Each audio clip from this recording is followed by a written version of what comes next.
Sleeping beside a man I believed to be chosen by God was for me then a great privilege, an opportunity for a sinner like me.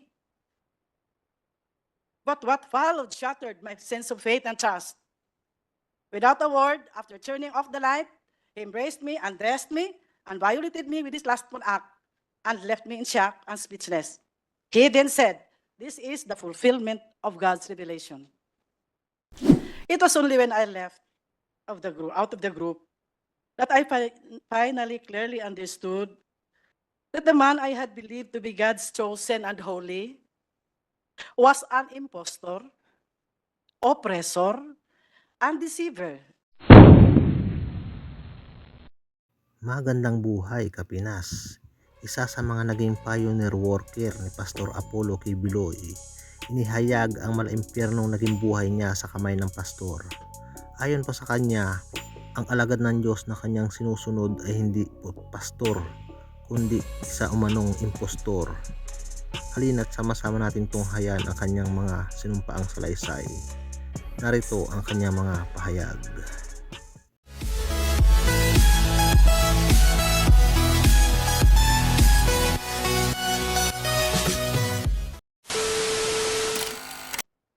Ang una po nating witness ngayong umaga ay si Teresita Valdehuesa, ang di umanong miyembro ng unang batch ng pastoral ni Apollo Quiboloy.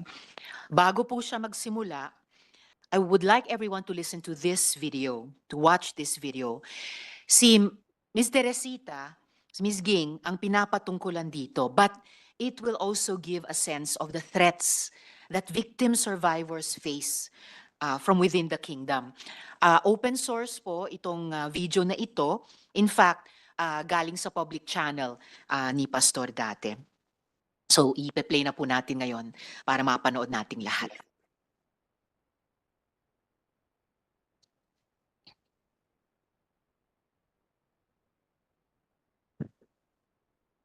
She contacted someone named Teresita Valdehuesa, who was a former worker here in the kingdom, who committed lapses of fornication with many ministers and men. That is why she was supposed to be disciplined, but she went out. This Alina Ostapchenko is saying things against me, and we were able to record every bit of what she said. Listen to her voice. Everything that you have said to Teresita Valdehuesa, who's a former worker here, who also backslid because of some lapses in immorality, we'll give you a sample of her voice that was recorded. Go. I'm fine, dear. I remember you, Bayo. And I'm so glad that I'm already out of the kingdom. And it's a miracle that how I exit from there. Because the time, kasi I was so fanatic before. But when, time passed, I realized many things I can also share with you if you like. Ask me if I'm ready to dedicate my life. I said yes, because for me, I was thinking dedicate to God, so I never think about other stuff. And suddenly, he was on me already, and he was trying to pull my pants already off. And then things started to happen, and I understand that, oh my goodness, it's like I have to switch off my mind. I will not question, I will not ask if it's Father's will in my mind. That time, I will just not try not to feel anything like that. And because I was shocked by what's happening in the room. You have to prove that in court, because this is an international ministry, and I have an international reputation. You will be sued by the kingdom in all places that you've called. We will not let this pass. Teresita Valdehuesa will be part of this.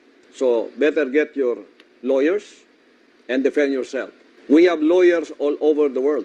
Wherever there is a kingdom, we have a general counsel in the name of Attorney Michael Green. In America, we have 18 lawyers who are observing all the happenings in the kingdom. We have financial consultants. We have lawyers who will defend the kingdom wherever it is being attacked. For the record po, yung pastoral na binanggit dito, si Ms. Alina, she gave her consent also to the playing of this video in this hearing. So, Ms. Teresita, meron po kayong testimonyang hinanda Pwede nyo na pong basahin. You have the floor.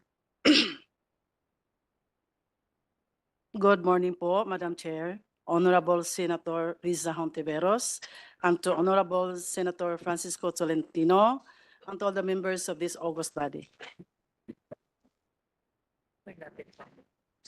I come here today to share the truth that has been silenced for 3 decades because of great fear, and this is also on behalf of the many victims who have suffered in silence just like I have. I believe my testimony reflects their pain, struggles, and resilience. While I understand that this is aimed to aid in legislation, I am also grateful to be given this opportunity to inform those who still believe that Apollo Quiboloy has been innocent of the crimes he is accused of because he has never been. At the age of 17, I became a member of the church led by this man, Apollo Quiboloy, in 1918. I was a freshman student. I was eager and active in the community, even spending a significant portion of my college years living at the parsonage where he resided. In 1988, I made a difficult decision of my life to dedicate this to his ministry, driven by the belief that true fulfillment and salvation lay in serving God fully. As the ministry grew, so did our blessings. We experienced answered prayers and expanding membership, which deepened our commitment to serving God. Apollo C. Quiboloy, whom I revered, was considered as God anointed, and his words held absolute authority. I respected him deeply, viewing him as truly the man of God. From the moment I dedicated my life to the ministry until 1993, I experienced a profound spiritual awakenings. I felt forgiven. My love for God deepened, and I was proud to serve alongside a man I believed to be holy. But one day while in Manila, I received a long-distance call from him. He informed me that he had received a divine revelation intended for me and instructed me to travel to Cebu, where he would share this important message. He was also scheduled to preach in Cebu that Sunday. Upon arriving in Cebu City, we arranged for him to stay at the Park Place Hotel in Fuente Osmeña. That evening, he instructed me to remain in the hotel, while Nilda Linda, the assigned worker, returned to the worker's house. When we were alone, I asked if I could just sleep on the sofa as it was a suite room. Instead, he insisted that I would sleep beside him and even said in Bisaya, compatible gyud taging kay parehas man og color ang atong suot. Translated, we are compatible because our outfits were of the same colors. I was wearing red pajamas with white dots, while he was dressed in a red t-shirt and white white pants coincidentally.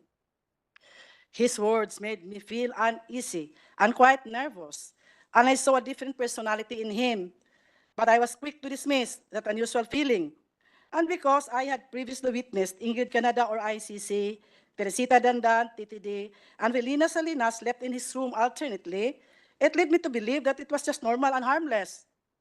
Moreover, we had been conditioned to suppress any negative thoughts about him. We were warned that any suspicion on him would reflect our own personality, using the words found in 1 Timothy chapter 1, verse 15, and I quote, "To the pure, all things are pure. But to those who are corrupted and do not believe, nothing is pure. In fact, both their minds and consciences are corrupted," unquote. And in those days, absolute obedience was a must. We needed to have an unquestioned loyalty and reverence toward him. Sleeping beside a man I believed to be chosen by God was for me then a great privilege, an opportunity for a sinner like me. But what followed shattered my sense of faith and trust. Without a word, after turning off the light, he embraced me, undressed me, and violated me with his lustful act, and left me in shock and speechless. He then said, "This is the fulfillment of God's revelation."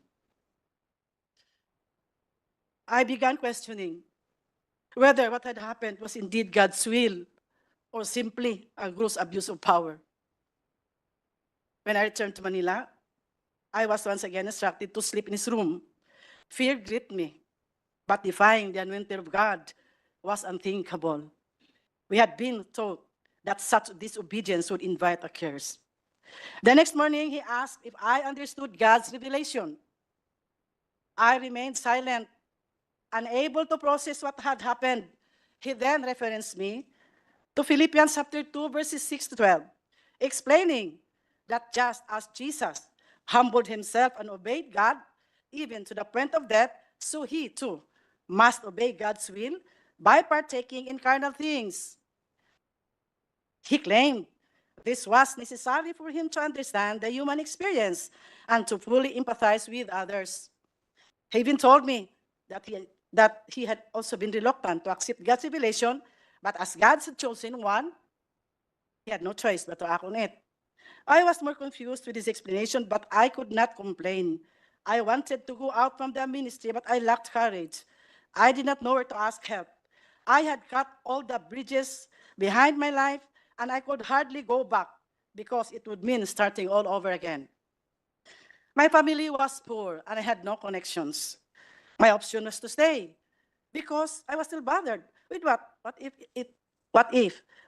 it was indeed God's will. December of the same year was an escape for me.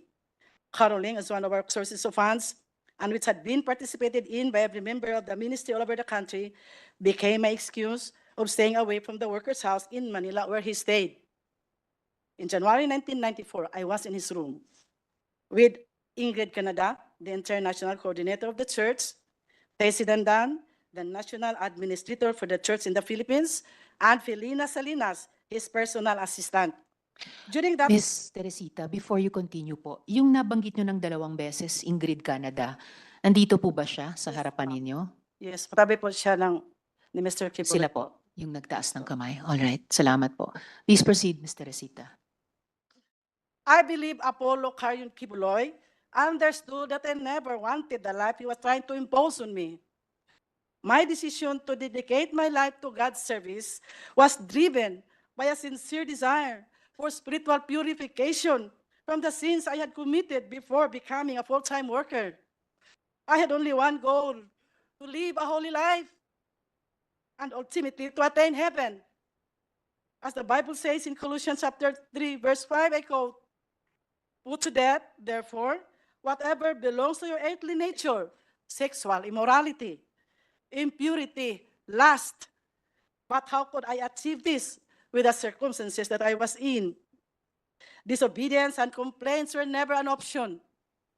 Anyone who did so was labeled as carnal, as someone who did not overcome the flesh. Everything was always twisted. One day, she said, "Sir has noticed that you've been distant." I made up excuses, trying to avoid the truth. I had been telling President Dan that I was extremely exhausted. She presumed that I was just too focused of my responsibilities, especially in the logistics department. I was always pressured to meet my 15 million quota. In America, I witnessed the double standard life. What we prohibited in the Philippines, we did them there. We lived in luxury. We toured around. We dined in fine and expensive restaurants. We watched movies. Sky's the limit when they went shopping. I decided to stay in the apartment where the minister and his family lived. Despite the insistence of ICC to stay with them, I refused. I made a lot of excuses. Sapagkat, hindi ko po natin na kaming nasa Amerika ay masyadong nagpakasasa sa paggasta sa pera na masyadong pinaghirapan ng mga kapatiran at ng mga full-time workers. Bilang namuno po sa crusades, evangelism at logistics departments, saksi po ako kung paano nagsakripisyo ang bawat isa para lang makapagbigay sa iba't ibang pangangailangan sa simbahan. Nakita ko na kahit pambili ng bigas ng membro, kailangan sakripisyo pa para lang maibigay sa simbahan kahit gugutumin pa ang mga pamilya. Nasaksihan ko po na kahit last centavo para pamasahe, kailangang ibigay pa rin. Bahala nang maglakad papuntang simbahan ang mga mahihirap na membro. Hindi kinaya ng aking konsensya ang double standard life. Maraming workers ang napalo dahil sa panunood na ng sine, pero kami sa Amerika, halos linggo-linggo nanood ng sine, bawal sa amin ito dati. Naghirap ang maraming workers at members sa pagkaruling at pagsulisit sa bawat tao sa lahat ng dako dito sa ating bansa. May namatay, may na-aksidente, may nakulong, may mga na-rape pa na hindi na nai-report. Dahil baka hindi paniwalaan at baka makapag-fasting pa dahil may kasalanan na itinago, kaya napahintulutang nangyari. Lahat may kota, di ba? Napakasakit po sa damdamin ko dahil ako po ang namuno sa mga fundraisings. After December season, ang mga members kailangan magtinda ng mga kakanin para maibigay sa mga pledges for Alay kay Kristo, building funds, love offerings, television pledges, tithes, and others. And when they could not provide for their own foods, they would just resort to fasting. Meron din pa akong kota, 10 to 15 million pesos to raise in the month of December alone. I organized the carolers nationwide to meet my quota. We recruited and trafficked our young people from Mindanao and Visayas to carol in the provinces of Luzon and in the national capital region cities. Marami pong estudyante na Nobyembre pa lang kailangan nang mag-absent sa paralan at ang iba hindi na nakabalik sa pag-aaral dahil inuna ang simbahan, inuna ang pagkaroling, inuna ang paghanap ng pera. But nobody questioned where our income was spent. Sa mga buwan ng Pebrero hanggang Oktubre, ang ibang workers na nasa logistics department, kailangan mag-solicit na naman throughout the country using the permits of the different associations. Pag-asa ng buhay, Children's Way Foundation, tulong sa may kapansanan, handog ng pagmamahal, pagdamay sa dukha, Shivers for Christ. The supposed income na dapat ibigay sa mga beneficiaries sa mga nasabing associations, hindi naman talaga truthfully and honestly na ibigay. Only a little portion of the income was shared to the beneficiaries. Ang ibang workers naman, walang hinto sa pagtinda rin ng mga kakanin na may kota of 500 to 1,000 pesos a day, Monday to Saturday. Ito ang buhay ng mga workers na nasa logistics department. In America, they began to notice my indifference. ICC called my attention, stating there were reports from my assistant in the logistics department in Manila that I had secretly sent money to my family. Then, she informed me that ministers wrote letters to ACQ and reported that I tempted and fornicated with them during my visits to their satellite churches. I was so shocked to learn of the sudden accusations. I also wrote a letter and enumerated the real circumstances of my life with all the ministers I came in contact with in relation to our aggressive fundraising, being the National Logistics Coordinator. October 15, 1998, I was sent back here to receive a punishment through prayer and fasting in the guise of spiritual discipline. And the fasting they planned for me was beyond my imagination. It took me 7 months to suffer hunger and isolation in the mountain of Tamayong in Kalinan, Davao City. They placed me in a small, dark, elevated room beside a kitchen, separated only by a mat and walls. My bed was rough, made of uneven slabs, with exposed nails pressing into my back as I slept. I woke up this morning in pain, with no beddings, and the cold October nights left me shivering. I requested a blanket and a mat, but I was denied. Every day from 8 to 5 p.m., I followed a strict routine, regardless of the weather, enduring hunger and isolation. No one allowed near me, as I was labeled filthy and deserving of this punishment. Members were forbidden to speak to me. I was physically very weak and so depressed. I prayed that God would just take my life. Ilang beses po ako nanalangin na sana kunin na ako ng Panginoon. I started to question God and wondered if this was truly a divine process or simply human punishment. I asked myself, is this ACQ's way of retaliating because I rejected the life he imposed on me? It felt like vengeance and disguised as spiritual discipline. My only solace came from reading the Word of God, from Genesis to Revelation, over and over again. Every day was a struggle of faith. I struggled to believe that the process was still the perfect will of God for me.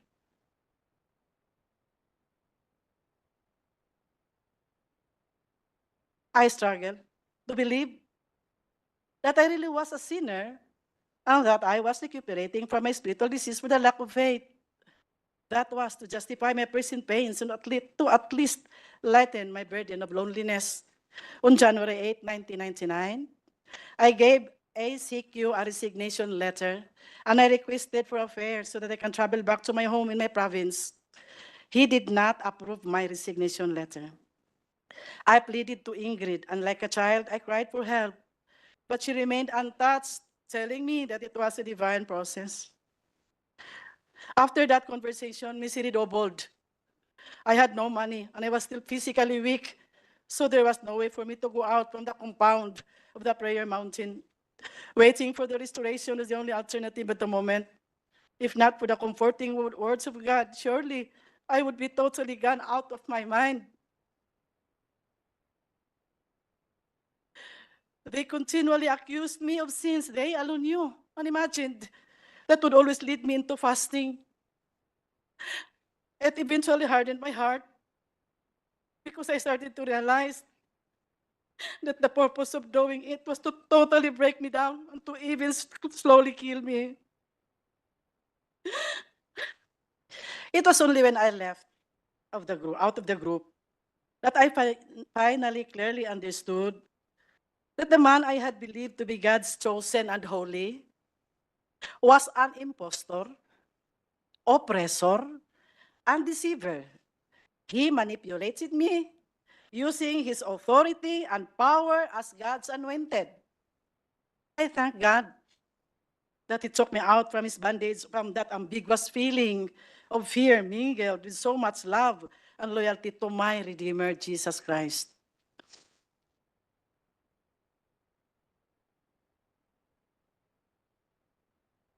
But he was not finished with me and did not stop terrorizing me. Alex Camia, his personal bodyguard, a full-time worker, once known to be a champion in gun shooting before he joined the group of ACQ, together with his team, kept coming to my place to harass me, serving a fake warrant of arrest to a minister who stayed in my house. This minister settled in my place after he was gunned down in Davao City but survived. The team of Alice Camilla was apprehended, and when investigated, they had several firearms in the car, several plate numbers, and there was also a red plate. The registered owner of the car was Apollo C. Quiboloy. Because of their failure to serve the warrant of arrest, they blamed me for hiding the minister and filed cases against me of obstructing justice and grave misconduct and an act on becoming a public official. After that incident, I heard that Alex Camilla was the suspect of the murder of an ex-worker who was shot down inside his home, and this ex-worker did not survive. I was scared to death when I heard this news.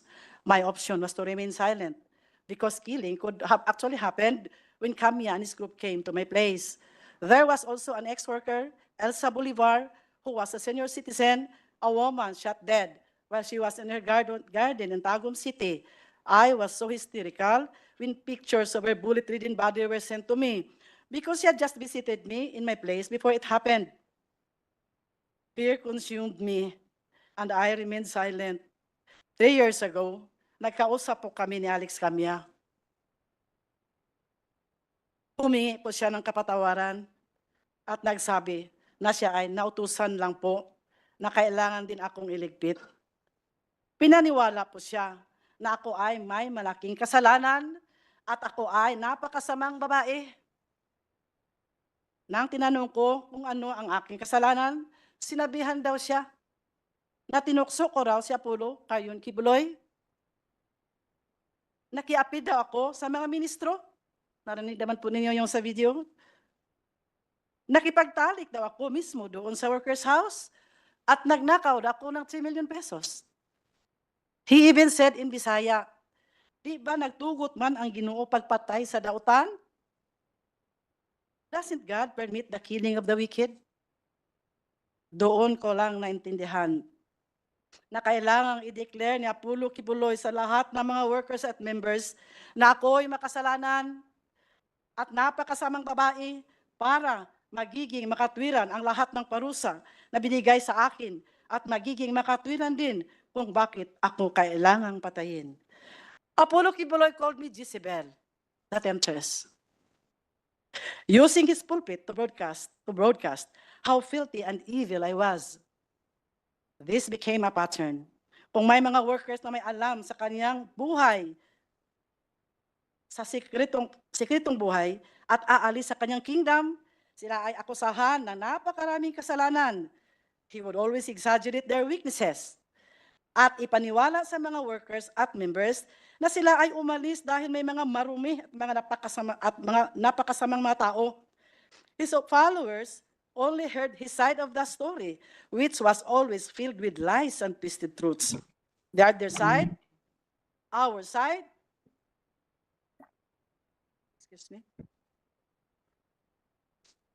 was never heard and was never allowed to be heard. They only believed whatever he fed them and even defended him and attacked those who defied their leader without investigating the truthfulness of the circumstances. Nakita naman po siguro natin kung paano siniraan ng mga workers at defenders ni Apollo Quiboloy ang mga testigo dito.